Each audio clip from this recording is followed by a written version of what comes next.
राधे राधे, जय श्री कृष्णा। ब्रज यात्रा के आज के वीडियो में आपको ब्रज के एक ऐसे अति प्राचीन स्थान के दर्शन कराएंगे जो द्वापर ही नहीं बल्कि सतयुग से भी संबंध रखता है। सतयुग में नारद मुनि ने यहाँ तपस्या की थी। इसी स्थान पर नारद जी ने भक्त ध्रुव को गुरु दीक्षा भी दी थी और इसी स्थान पर नारद जी ने गोपी रूप में श्री कृष्ण जी की महारास लीला के दर्शन किए थे। मान्यता है कि आज भी यहाँ नारद जी नित्य प्रतिदिन आते हैं। यहाँ आज भी वह वृक्ष मौजूद है जिसके नीचे नारद मुनि तपस्या करते थे। इस वृक्ष को पारस पीपल के नाम से जाना जाता है। ऐसा माना जाता है कि यह वृक्ष सतयुग में देवलोक से पृथ्वी पर आया था। इस स्थान को नारद कुंड के नाम से जाना जाता है।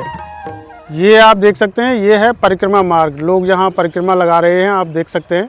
और ये कुसुम सरोवर की छतरियाँ आपको दिखाई दे रही हैं। यहाँ एंडिंग होती है कुसुम सरोवर की और वहाँ से शुरू होता है लगभग 100 मीटर की दूरी पर ही मान लीजिए। वहाँ से जब आप सीधे ही यहाँ आएंगे तो ये आपको दिखाई दे रहा है, ये लिखा हुआ नारद वन तपोस्थली द्वार। तो यहाँ से जब आप जाएंगे तो आप सीधे ही नारद कुंड पर पहुँच जाएंगे।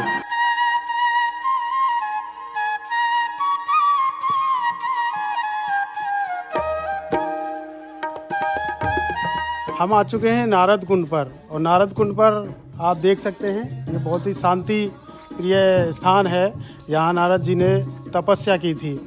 अभी आपको यहाँ महाराज जी से मिलवाएंगे और नारद जी से जुड़ी हुई जो कथा है उसको आपको बताएंगे। भक्त ध्रुव की क्या कथा यहाँ जुड़ी हुई है और यहाँ क्या क्या दर्शनीय है, क्या क्या प्राचीन है, ये सब आपको यहाँ दर्शन कराने वाले हैं। सामने ये जो है ये नारद कुंड है और इधर आप जो स्थान देख रहे हैं यहाँ नारद जी ने तपस्या की थी। यही है वो प्राचीन पारस पीपल का वृक्ष।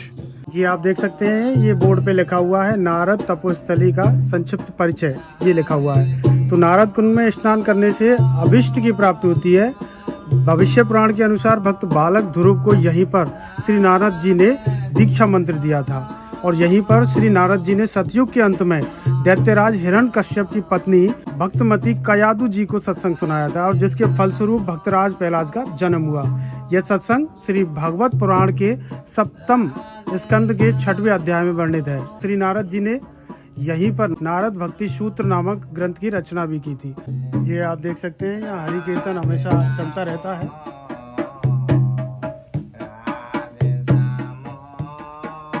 और यहाँ आप दर्शन कर रहे हैं, ये वो स्थान है जहाँ नारद जी ने तपस्या की थी।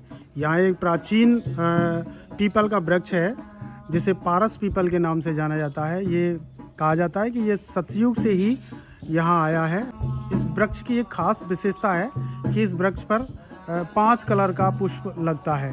तो आप जैसा कि देख सकते हैं हमारे सामने महाराज जी खड़े हुए हैं और कितना प्राचीन है ये स्थान। भगवान नारद जी से किस तरह से ये जुड़ा हुआ है। जी महाराज जी। जय श्री राधे। ये अत्यंत और प्राचीन और पौराणिक स्थान है। यहाँ नारद जी आज भी भजन करते हैं। आदि पुराण में लिखा है, यत्रेव नारदो नित्यम स्नानम कृत्वा तपश्चरन् यतो नारद कुंडाख्याम सर्वे फलदायकम्। नारद जी यहाँ एक नारद जी का कुंड है, उसमें आज भी नारद जी स्नान करते हैं और ये जो वृक्ष है इसको पारस पीपल कहते हैं। यहाँ बैठ के नारद मुनि आज भी भजन करते हैं। यहाँ नारद जी द्वारा जो निम्बार्क संप्रदाय के प्रथम आचार्य हुए निम्बार्क भगवान, उनको नारद मुनि ने यही मंत्र दीक्षा दी। यहीं ध्रुव जी महाराज को भी मंत्र दीक्षा दी। यहाँ पे नारद मुनि ने भजन किस लिए किया, सबसे बड़ा मुख्य तो यही होता है कि आप भजन किस लिए किया, क्योंकि यहाँ ब्रजमंडल में ठाकुर जी की नित्य विहार लीला दर्शन होती है। आज भी नित्य विहार होता है। तो नारद मुनि के मन में एक बार आया कि यहाँ मैं ठाकुर जी की नित्य विहार लीला का दर्शन कर सकूँ। तो नारद मुनि गए भगवान शिव के पास, तो उन्होंने कहा कि आप नित्य विहार लीला के दर्शन नहीं कर सकते। तो नारद मुनि ने कहा कि प्रभु मैं क्यों दर्शन नहीं कर सकता, क्योंकि नित्य विहार लीला का दर्शन केवल गोपी रूप में ही हो सकता है। क्योंकि भगवान शिव को भी आपने देखा है वृंदावन में गोपेश्वर के रूप में है, गोपी रूप में वहाँ उन्होंने धारण किया था। तो ऐसे ही नारद मुनि ने भी यहाँ गोपी रूप धारण किया। कहाँ किया? ललिता विशाखा जो अष्ट सखी हैं उनके साथ मिलके ठाकुर जी नारद जी महाराज ने स्नान किया और उसके बाद गोपी रूप धारण कर लिया। तो यहाँ नारद जी गोपी रूप में हैं। हाँ, यहाँ नारद जी आज भी गोपी रूप में ही विराजते हैं, आज भी। जी। हाँ, क्योंकि ब्रजमंडल में आज भी नित्य विहार लीला होती है, तो इस वजह से नारद मुनि आज यहाँ गोपी रूप में विराजते हैं।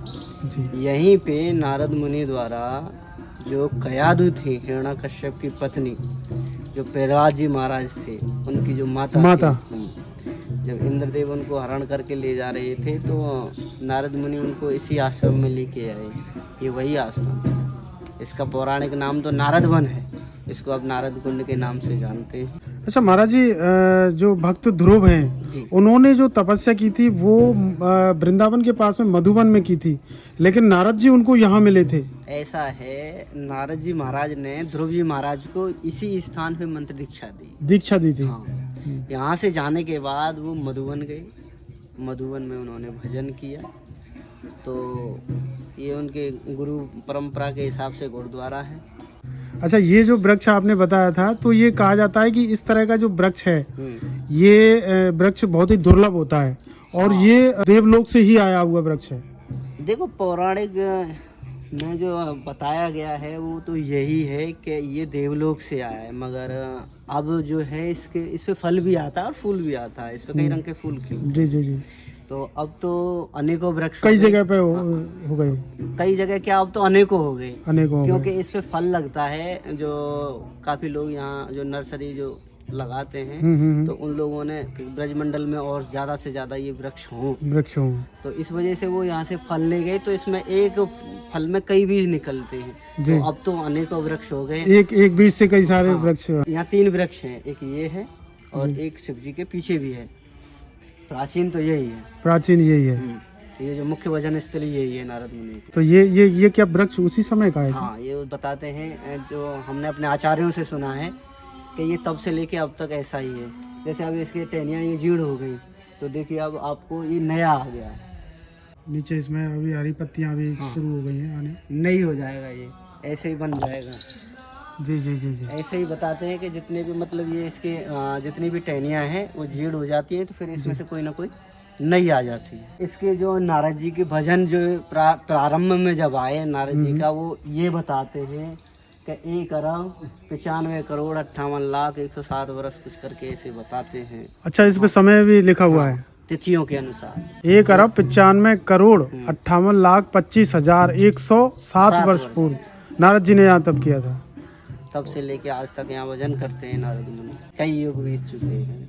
बहुत बहुत धन्यवाद आपका, आपने हमें दर्शन कराए बहुत बढ़िया से। हमारे दर्शकों की तरफ से आपको राधे राधे। जय श्री राधे।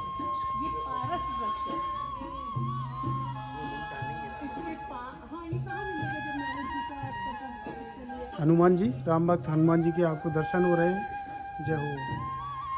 इनके बगल में यहाँ आपको दर्शन हो रहे हैं शनिदेव जी के।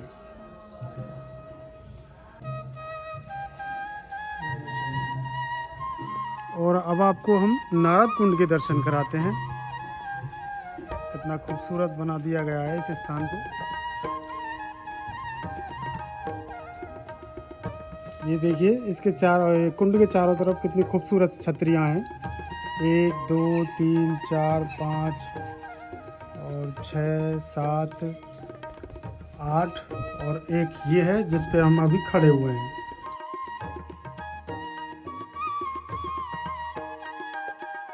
नारद जी की तपोस्थली के दर्शन आपको कैसे लगे, हमें कमेंट सेक्शन में ज़रूर बताइएगा। वीडियो पसंद आया हो तो वीडियो को लाइक और शेयर ज़रूर कीजिएगा। मिलते हैं ब्रिज यात्रा के अगले वीडियो में। जय श्री राधे कृष्णा।